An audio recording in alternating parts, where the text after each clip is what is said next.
تبارك الذي بيده الملك وهو على كل شيء قدير، الذي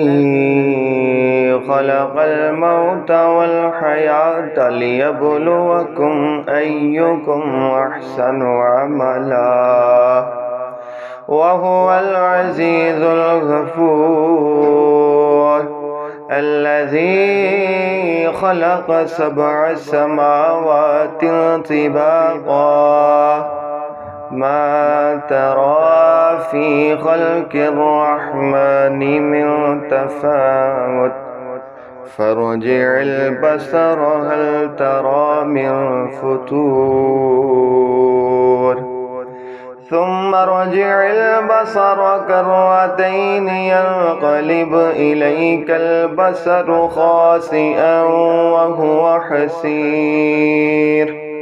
ولقد زينا السماء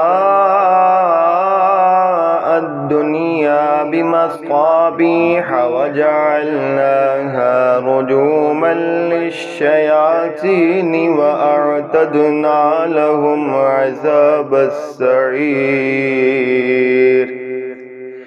وللذين كفروا بربهم عذاب جهنم وبئس المصير،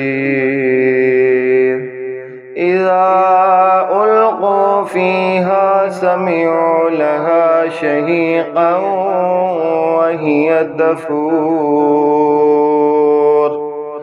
تكاد تميز من الغيظ، كلما ألقي فيها فوج سألهم خزنتها ألم يأتكم نذير، قالوا بلى قد جاءنا نذير فكذبنا وقلنا ما نزل الله من